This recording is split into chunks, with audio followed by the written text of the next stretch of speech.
question before us today is so important, I believe, and the piece that we just heard from our choir emphasizes it so well. We want to be Christians. Lord, I want to be a Christian. But in this world, and in this time, and in this place, what does it really mean to be a Christian? Well, our scriptures help us a lot in respect to this. And the scripture we have before us today is this scripture out of the 5th chapter of Matthew, which we read earlier today. Because I think this scripture summarizes for us beautifully what it means to be a Christian today, what it meant to be a Christian in the time of Jesus, and what it means to be a Christian forever. But it's not an easy scripture to read. Not at all. Many people, of course, have been raised in the church and they think, well, to be a Christian is to follow the 10 Commandments. And they feel good because they have not murdered anybody lately. Haven't committed any adultery lately. Haven't stolen from anybody. But Jesus puts a whole different view on it, does he not? He says to us, you know, you have heard that it was said that you should not murder. But I tell you, and listen to what he says, I tell you, whoever is angry with a brother or sister is subject to judgment. And whoever calls someone a horrible name like Raka, or someone who calls somebody a fool or an idiot, they're all subject to judgment. Wow. That is a very hard saying. But it's an understanding that Jesus had. This is what it means to be a Christian today. It means to be an anger-free, a prejudice-free, a condemnation-free person in a world that is filled with anger and prejudices and judgments. That's what it really means to be a Christian in today's world. It means to be a person who has overcome these things. And as I have thought on this, I have thought upon it as a difficult thing for all of us to understand. And as it was announced earlier today, I'm on my way tonight to visit my grandson in San Francisco for his 9th birthday. And as I've told you many times before, whenever I go to visit my grandson, he always has some new activity that he believes his grandpa needs to engage in. Oh, yes. It might be playing soccer. Oh, that was horrible. Or it might be playing football. That was even worse. Now he's into basketball. I don't know how that's going to work out. The worst was the time he was into skateboarding. But I remember a time we went to visit, and it was raining as it often does in San Francisco, and we couldn't get out and play all these sports he had in mind. But he says, Grandpa, I've got an exciting new activity. And I said, well, okay, I'll try it. And he says, it's a new way to dance. And I told him, I said, you know, Grandpa doesn't dance too well. Yes, sir, not at this age anyway. And he said, oh, well, come on back to my room. It's really fun. You'll enjoy it. So we go back to his room, and as we were on the way back to his room, I said to him, what is this new dance that you're talking about? What's it like? What's it called? And he says, well, it's called Dancing the Limbo. And I had to laugh. I said, that's not a new dance. I danced that when I was your age. Then I went on to tell him, I said, you know, it was a guy named Chubby Checker that brought it into the United States. Limbo Rock. And he just laughed and he says, Grandpa, you're making up that name. Nobody's ever called Chubby Checker.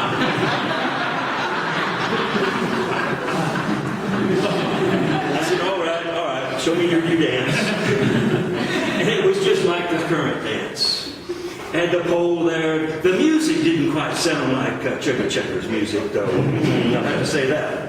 And he danced down under it. He showed how low he could go. And then I said, oh, well, that's great. I love it. He says, now it's your turn, Grandpa. I said, well, you know, in Ecuador, we have this thing called tercera edad, the third age. And we get discounts for that. So you have to raise the bar for Grandpa. Well, he put it about midway down. And so the music started, and I started leaning back. And oh my goodness, I fell right on my you-know-what. And he just laughed and laughed about it. And he had a big laugh, but I got a big bruise, and that was it. But the reason I tell that story, because this is actually what being a Christian is like today. Really, we need to understand this. It's like dancing the limbo. Jesus is asking us, how low can you go? How far can you bend over backwards to keep from being angry and prejudiced and condemning of your fellow man? How far can you go backwards so that you are not causing this animosity in the world? And the truth of the matter is, and this is the sadness, we all end up pretty much falling on our you-know-whats when we try to do that, right? That's what it's like to be a human being. It's like trying to dance the limbo when you're 60-something years old. You can't quite get far enough back to keep from being angry and to keep from being prejudiced and to keep from being judgmental of others. So we have kind of a problem here. Jesus says this is what it means to be Christian, but we have such difficulty doing it. So what are we going to do? Just throw up our hands and say, well, I guess we can't be Christian because we're just angry and filled with prejudice and judgment. What are we going to do? Well, we got to remember two things. First of all, Jesus believes we can do it. This is something people need to understand when you read the Bible. If Jesus says, follow me, he believes you can follow him. He's not some cruel person that says, follow me, and knows that you can't do it. No. When he says, follow me, he believes you can do it. It's a faith he has in you. And when he says to you, and when he says to me, you can live a life that is anger-free, and you can live a life that is prejudice-free, and you can live a life that is judgment-free. He believes you can do it. He believes it is possible for you to do it. This was the good news that he wanted to share with the world. Because if it's not possible, then the human race is doomed to destruction. We will kill each other one way or another. And Jesus believed it didn't have to be that way. And he believed we could live these lives without anger and without prejudice and without judgment. So that's the first thing we've got to remember, is that Jesus believes we can do it. And if we believe in Jesus, then we need to begin to believe in what he believes we can do. Even though we say to ourselves, oh, I don't know how I can do it. I don't think I can do it. I don't have the power to do it. I don't have the ability to do it. I don't know what to do about it. But we need to remember that Jesus believes we can. That's one thing we need to remember. And the second thing we need to remember, and this is very, very important to keep in mind, is that Jesus believes it's the most important thing in the world today, and in the world of his time, and in any world that comes up, that we learn how to live anger-free, prejudice-free, judgment-free lives. It's amazing to me if you will just think about it. Go back to the time of Jesus. Look at the culture in which he lived. Look at the time in which he lived. And then realize that he chose anger as the number one thing he wanted to see us overcome. Was he upset with Caesar? No, he never said a word about Caesar. You talk about an authoritarian dictator. You talk about a political leader that literally crushed the world with his own willpower. You talk about an evil, evil man. Caesar Augustus was that. But never once did Jesus say, let's rise up against him. Let's overthrow Caesar. He is a horrible thing. And what about the social settings in which Jesus lived? A country and an area that was filled with all kinds of evilness, orgies, prostitution, drug use, grinding poverty. This was the first century Palestine, and people lived in these horrible, immoral, horrible situations. But did Jesus ever stop to say anything about any of those? Not a word. And what about the economic realities of the time? Oh, the poor here and the poor there. People living in grinding poverty all day long. Not enough to eat, not enough to live on, no place to stay. This was the world in which Jesus lived. But he doesn't rise up to say, oh, we got to overcome poverty. Oh, we got to do these things.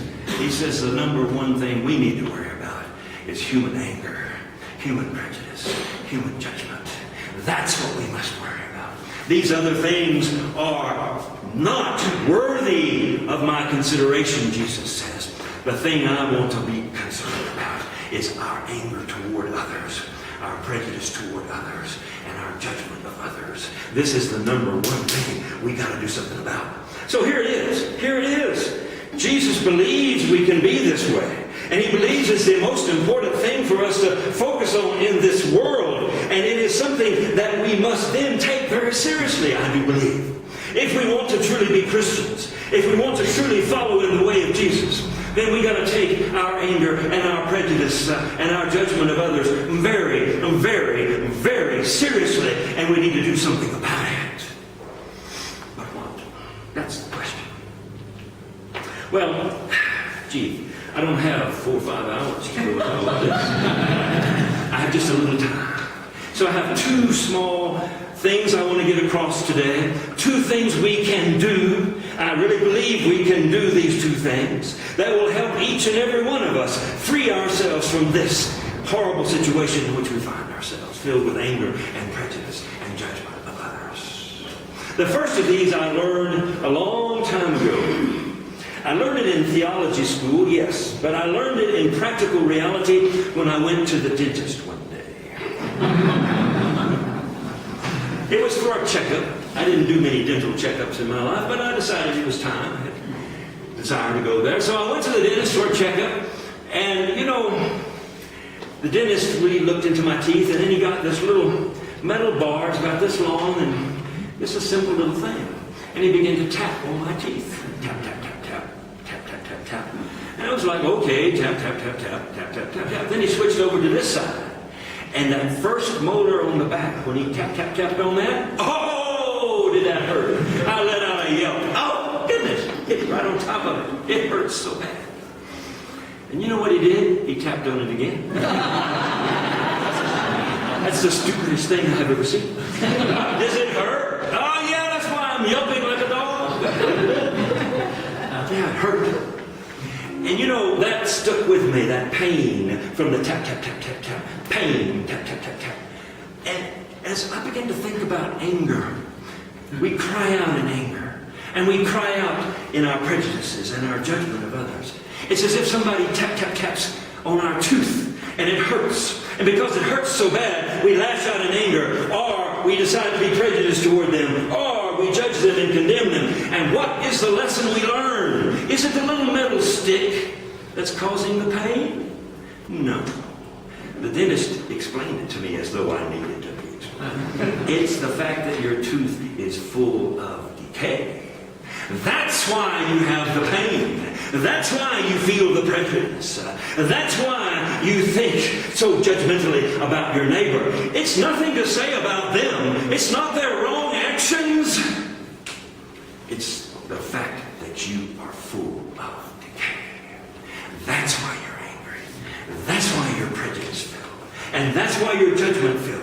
It's because to be a human being is to be filled with decay, is to be filled with selfish living, is to be filled with self-absorbed living. It is to be filled with the decay of life that begins the day you decide to live for yourself and say, to hell with everybody else in this world. I'm living for me, and I'm living for everything that I want. I'm living for everything I like. I'm living for everything I think should be. I'm living for the way I think it should be. That's what I'm doing. And you are full of decay. And anytime somebody says anything or does anything that attacks or hurts that desire of yours to live for yourself, you yelp out in pain, and it's called anger. And you yelp out in pain, and it's called prejudice. And you yelp out in pain, and it's called judgment of others. The first thing we need to understand, if we're ever going to overcome anger, is that anger is our problem. It's not other people's problem. It's our problem. And the fact that we are filled with the decay of self-centeredness, that's where anger comes from. That's its source. That's where it rises up from. And we are filled with it. Now here's something that you might not have heard. You've probably heard, like Paul says, we are all sinners, and we have all fallen short of the glory of God. But what you may not have heard is that to be a Christian is to be someone who understands that and who has come to the full conclusion that as long as you are human and only human, you will never overcome anger. You will never overcome being prejudiced. You will never overcome your judgmentalness. You can't. You're too full of decay to do it. It is an impossibility. Something else has to happen. The first thing you've got to realize is you need to quit trying to reform your human self. You can't reform your human self. Christianity is not about trying to make us better human beings. There is no such thing as a better human being. Either you're human or you're Christian. That's the way the New Testament puts it. Either you're human or you're Christian. There's no such thing as a better human being. So quit trying to knock yourself out, making yourself into a better human being. Because you're never going to make yourself into a better human being. You're always going to be the same human being you've ever been. Something else needs to be done. What is that? Well, quickly I want to share it with you. I'd like to use an illustration from something that happened to me when I was about to be ordained as a Methodist pastor. I had been a young deacon. I was a youth minister working in the church for very little money. I had been living off of a scholarship. I didn't have any savings. And when my district superintendent came to me and said, it's time for you to be ordained, and we knew that the general conference was, the annual conference was coming, and it was time for me to be ordained, and he says, now, when you're ordained, you need to have a black suit, and you need to have a white shirt and a black tie, and you need to have a black shoes and socks. And he might as well have been telling me to fly to the moon. My wardrobe consisted of about 2 or 3 pairs of jeans, a couple of old UT sweatshirts, a few baseball caps, and one white shirt that I had for special occasions. That was about all I had. And I certainly didn't have money to go buy a suit anywhere. It was an impossibility for me. But I thought to myself, well, maybe the church that I'm working with as a youth pastor, maybe they can help me out. I went to the pastor and I told him, I said, I just don't have the money to buy a suit. And to be ordained, they're saying I need to have a black suit. And so he said, don't worry about it. He was immediately comforting to me. He says, we'll take care of it. He says, I'll ask the congregation on Sunday to help us with this. We'll have a special offering. And I tell you, it just broke my heart. Those people were so nice. And they collected about $195 for me that day. I remember that amount. And in those days, you could buy a suit for $150. That tells you how long ago that was. I had some money left over to buy some black shoes and some socks, too. I was so excited about it that I was going to be able to have what I needed. So the next thing I had to do was to decide where I was going to go. And I lived in Austin at the time. And in that day, there was a place called Dillard Department Store. And I said, well, that's where I hear you can go get a good cheap suit. So I decided to go there and take a look at it. Now, this was back in the time before I met my sweet wife, Rebecca. I didn't know anything about fashion back in those days. I had no idea what looked good on me or anything. I had never bought a suit before in my life. But anyway, I went there to Dillard's, and in the men's section I found this rack of suits, and I knew what my size was, and I knew I was looking for a black suit. And I saw all these dark-looking suits, and I said, well, this looks good. And I went looking through them, and the main thing I was concerned about was not the style, but the price tag. Looking at the price tag. $300, $450, $500. This is not what I had in mind. But then I found 2 suits way down on the end. One was $139, I think, and the other was like $140. I said, these are my suits. And I was picking them out just about the time that the salesperson came up and said, can I help you? And I said, yeah, I'll try these on. So I tried the first one on, it was a little too tight. So I said, I'll try the second one on, and it was just about right. I said, well, this is the one I want then. I settled up with him, I paid for it, and I took it out, went and got myself some shoes and black socks, and went home, put it all in the little closet I had, and said, now I am ready to be ordained as a minister. I got my black suit and all that. It was about a week or 2 later that we had the annual conference. I didn't even try it on or anything. I just left it in the closet. So the day came, and it was a bright and beautiful day, just like this. Blue sky. It was in June, and it was a little hot there in Texas. But our annual conference was in San Antonio. And so we had to go to San Antonio, and my ride was getting ready to come, so I got up and I got dressed and I put on my suit, got everything, and I hadn't tied a tie. I don't know if I'd ever done that or not, but I figured out how to sort of make it look okay. And I was ready to go to be ordained. So I walked out the door into the sunlight. And I began to look at this And I said, oh my goodness, this is not a black suit. This is a blue suit. Oh, what a horrible situation I found myself. And it was a steel gray blue suit. Well, it didn't even look that black, actually. You see, in the store it looked black, but, not knowing, I just figured it was a black suit. So here I am, going up before all these people to get ordained, and all the 20 or so other ordained, they look like funeral home directors, They all got their black suits on. There I'm standing with my blue-looking thing. Well, they ordained me anyway. So that was good. But you know what I learned from that? I learned a lesson. Anytime I go to a men's store to buy anything, you know what I always ask? I say, let me step outside. I'm going to take this suit out into the light. I'm going to see what it really looks like. I'm going to step out of the store and I'm going to go outside and look at it. Now, some of those stores, they don't like you to do that. But I insist. I say, I'm going to do it or else I'm not buying this suit. Well, here's the thing. This is the secret to us overcoming anger and prejudice and judgment in our life. We need to practice the discipline.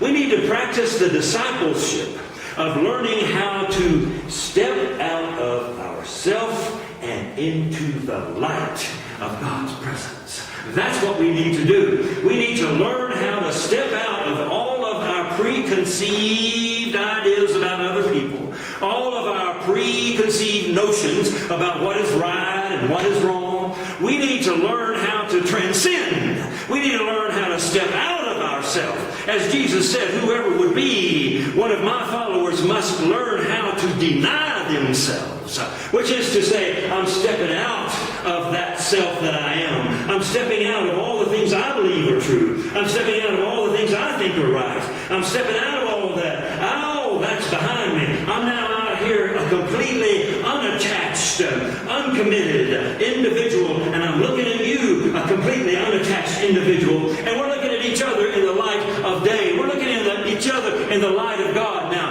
I'm not looking at you as to whether you're pleasing me or pleasing the way I think or pleasing what I believe. I'm not looking at you that way. I'm looking at you in a different way than I've ever looked at you before.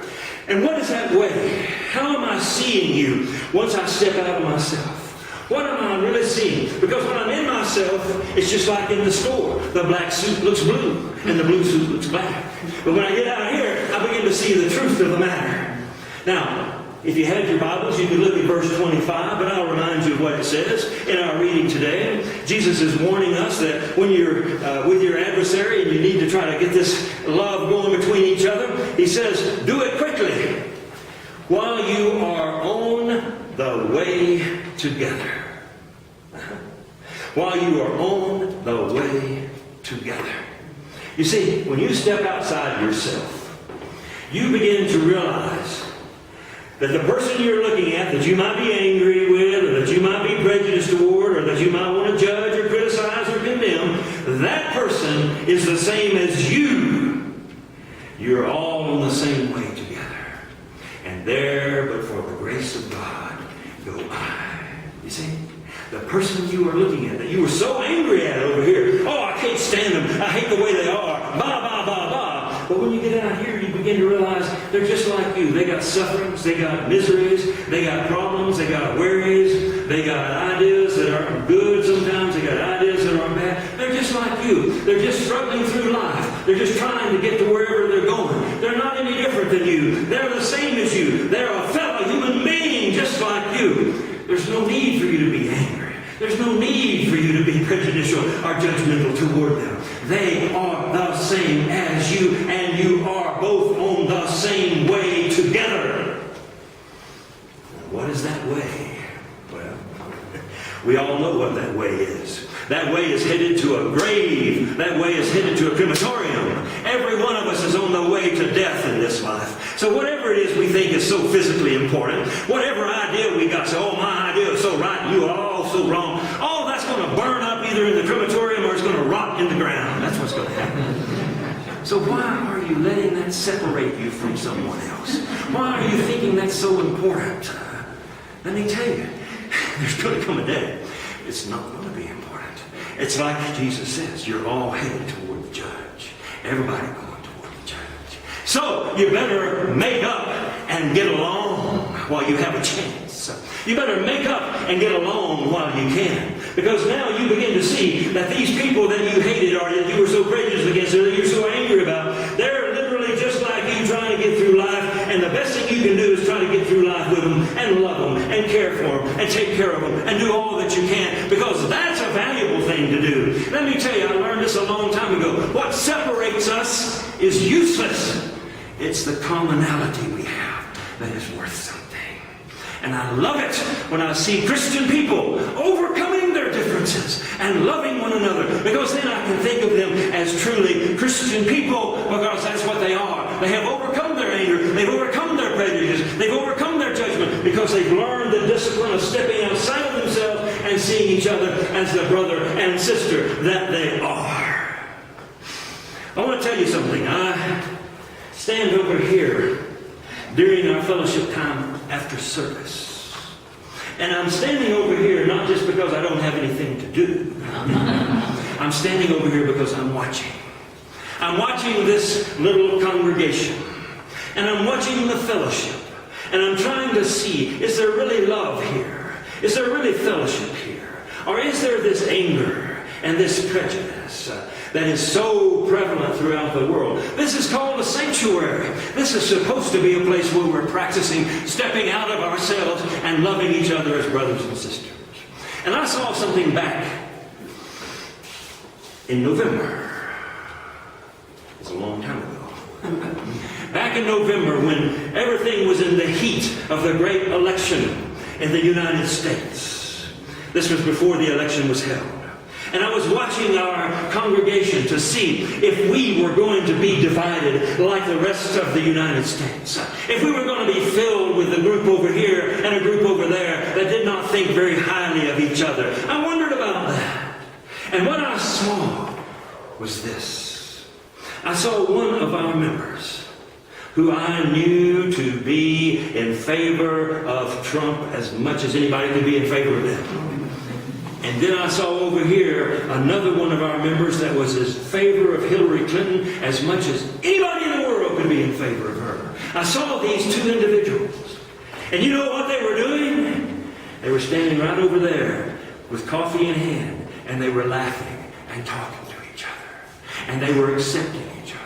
And they were loving each other. Like they should. And it warmed my heart. I said to myself, praise God, we're getting above that which is not worthy into the realm of that which is worthy. Because when I can see those who are so this way and others who are so that way, now stepping out of themselves and drinking coffee together and laughing together about the common things they have, I know there is hope in our world. I know there is hope here. I just want to see more of it. I want to see more and more of it. Because that's what it means to be a Christian. People say, what does the world need Christianity for? Let me tell you what the world needs Christianity for. If we do not spread this kind of gospel, we're going to blow ourselves to smithereens one of these days, and there's no coming back from it. I tell you, the world needs it more than they've ever needed it before. People to rise up and overcome their anger and their prejudices and their judgment by stepping out of themselves and saying, that stuff is not worthy of it. I'm not buying what that store is selling in the dark. I want to go out into the light and see the truth. I told you about my Greek New Testament professor from Atlanta, Georgia. And he was the one who told the story about the pigs and everything. I told you about that. Well, another thing he loved to do is when we had our class, he taught us the Greek language and how to do exegesis. So he always began our class with a hymn, one of the old gospel hymns. He believed we should all learn to sing these old gospel hymns. Now, this was back in the 1960s, late 1970s, and it was not singing gospel hymns was not something most of us were used to doing, but he insisted upon it. And one day he had us sing the hymn that we're going to use as our closing hymn today. Trust, or as he said, trust and obey. He said, we're going to sing trust and obey today, boys. And so we heartily sang that song. And then when he was done, he looked at us and he says, now, what you got to think about, boys, is trust what? Obey what? That's a question that stuck with me for a long time. Trust what? Obey what? Well, I'll tell you what I think it means. It means to trust that God is love. unconditional accepting love, and He has called us to be the servants of that unconditional love in this world. That's the trust. And the obey is to obey our hearts. Our hearts that cry out and say, Lord, I want to be a Christian. I want to accept others. I want to love others. I want to help others. That's what it means to trust and obey. If you trust that the Lord has called you to do that, and you obey your heart, that you can do it, and that if you step out of yourself, you can be that person of love that it means to be a Christian. And when you do that, then you will truly be dancing the limbo. Because you can bend over backwards as far as it takes to bring the love and peace this world.